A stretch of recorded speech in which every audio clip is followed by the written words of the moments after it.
زندگی کے بڑے فیصلے ہیں شادی. اب لوگ اکٹھے پڑھتے ہو لڑکے لڑکیاں، اپنی شادی کے فیصلے خود نہ کرو، اپنے ماں باپ کے حوالے کرو. اس میں شرافت بھی ہے، اس میں برکت بھی ہے، اس میں رحمت بھی ہے، اور اس میں والدین کی دعائیں بھی ہیں. کورٹ میرج کو ہوا نہ دو. Boyfriend girlfriend culture ہمارا نہیں ہے. میرے نبی کے طریقے میں مرد اور عورت کا صرف نکاح سے تعلق ہے، اس کے علاوہ سب جہنم کی آگ ہے. اور والدین سے کہتا ہوں کہ اپنے بچوں سے پوچھ کے رشتے کرو، زبردستی مت کرو. میرا معاشرہ بہت سنگین قسم کے جرم کا شکار ہے. بچوں پہ مسلط کر دیتے ہیں، ایتھے ہی کرنی ہے، ایسے جٹائیں چی کرنی ہے، بٹائیں چی کرنی ہے، پتہ نہیں آئے کتوں ہیں جٹ بٹ.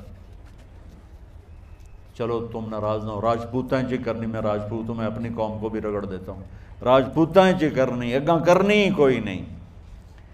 یہ ظلم و ستم اولاد پہ مت کرو. اپنی بچی سے پوچھو، اگر بیٹی ہاں کرے تو پھر قدم اٹھاؤ. اگر بیٹی کہہ دے میں نہیں کرنا چاہتی تو وہ نافرمان نہیں ہے. اللہ کے واسطے میری سنو، صرف تم نہیں سن رہے ہو، اس کیمرے سے لاکھوں کروڑوں لوگ سن رہے ہیں. اگر بیٹا یوں کہہ دے کہ ابا میں نے یہاں شادی نہیں کرنی، میرا جی نہیں چاہتا ہے، تو وہ بیٹا نافرمان نہیں ہے، فرما بردار ہے. اس نے شریعت کا حق استعمال کیا ہے. اب ایسا ظلم مت کرو کہ نہیں اتھے ہی کرنی ہے، اتھے گھروں نکل جا. زندگی تم نے تو نہیں گزارنی، زندگی تو بچے نے گزارنی. میں قربان جاؤں، ایک حدیث سنو پہلے، پھر اگلی بات سناتا ہوں. ما تزوجت وما زوجت الا بوحی من السماء نزل به جبریل. لوگو سنو، میں نے جہاں شادی کی، میں نے جہاں بیٹی کی شادی کی، پہلے آسمان سے جبریل فرشتہ اللہ کا حکم لے کر آیا، پھر میں نے قدم اٹھایا. سمجھ گئے میری یہ بات؟ سمجھ گئے سارے؟ اب اگلی سنو.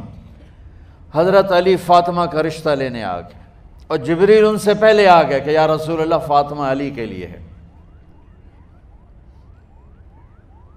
باپ محمد مصطفیٰ جیسا ہے، رشتہ مانگنے والا علی جیسا ہے، اور بیٹی فاطمہ جیسی ہے. اور آپ پوچھتے ہیں علی کیسے آئے؟ وہ شرم کی وجہ سے کچھ کہہ نہ سکے، چپ. آپ کو تو پتہ تھا، آپ نے فرمایا فاطمہ کے رشتے کے لیے آئے ہو؟ کہا جی. تو جبریل تنال بیٹھا ہوا ہے کہ یا رسول اللہ اتھے ہی کرنا ہے. آپ نے ہاں نہیں کی،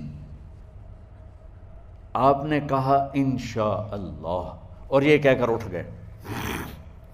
انشاءاللہ نبی کا ہاں ہی ہوتا ہے، لیکن جبریل کے آنے کے باوجود اور اللہ کے کہنے کے باوجود میرے نبی کو بھی پتہ ہے کہ یہ رشتہ یہاں کاتب تقدیر نے لکھ دیا ہے، لیکن امت کو سبق سکھانے کے لیے آپ گھر تشریف لے گئے. بیٹی فاطمہ کہ جی یا رسول اللہ. کہا علی کا رشتہ آیا ہے، میں ہاں کر دوں؟ سبحان اللہ. میں اپنے دیہاتی بچیوں پہ مجھے رونا آ گیا کہ جنہیں پتہ ہی نہیں ہوتا سانو کہیں دے نال بندے پہ جانور ہے یا انسان ہے. علی جیسا داماد، چلو علی کو چھوڑو، فاطمہ کو چھوڑو، جبریل آیا بیٹھا ہے، جبریل آیا بیٹھا ہے. اس کے بعد فاطمہ سے پوچھنے کی کیا بات؟ جبریل آ کر کہہ رہا یا رسول اللہ، اللہ کہہ رہا ہے فاطمہ علی کے لیے ہے اور علی فاطمہ کے لیے ہے، اور پھر آپ کہتے ہیں بیٹی فاطمہ ہاں کر دو. ہماری تو آج کی بیٹیاں انکار نہیں کرتی، چپ کر کے گاں ماش طرح بن چھڑ دین کلے نال.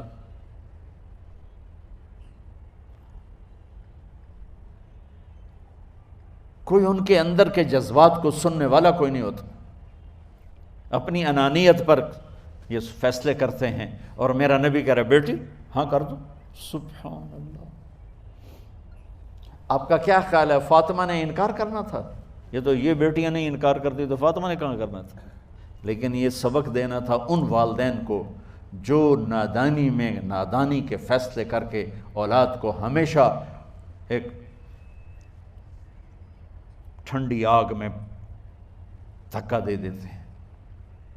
حضرت فاطمہ رضی اللہ تعالیٰ عنہا نے جب ہاں کی، پھر آپ باہر نکلے.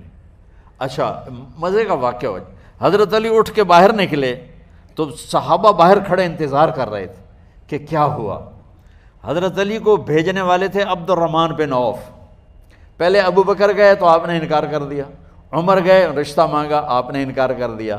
عبد الرحمن بن عوف نے علی سے کہا آپ جائیں، آپ کا رشتہ رد نہیں ہوگا۔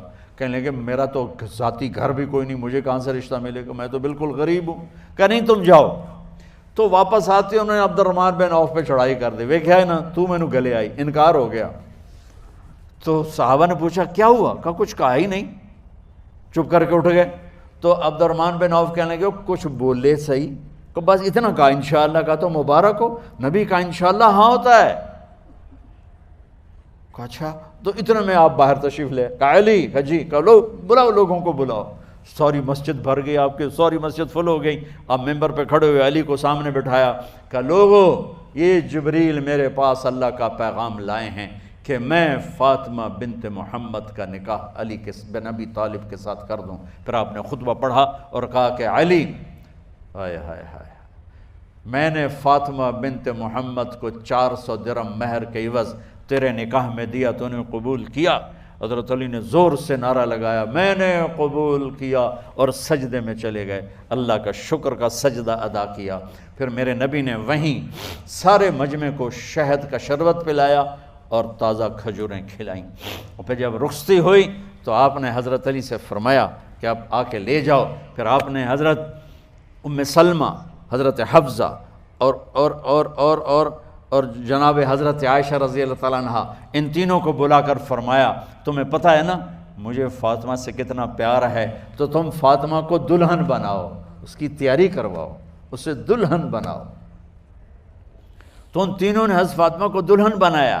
پھر آپ نے حضرت علی کو پیغام بھجوایا، وہ تشریف لائے، اپنی اونٹنی لے کر آئے، حضرت عقیل ساتھ ہے، سلمان فارسی ساتھ ہے، اور دروازے پر اونٹنی بٹھائی، آپ علی کو اندر لے گئے اور یوں فاطمہ کا ہاتھ پکڑ کے علی کے ہاتھ میں دے کر فرمایا علی تمہیں نبی کی بیٹی مبارک۔ سبحان۔ پھر آپ نے کہا میری بیٹی فاطمہ، مجھے اپنے خاندان میں جو سب سے زیادہ محبوب تھا میں نے تیرا ہاتھ اس کے ہاتھ میں دے دیا ہے۔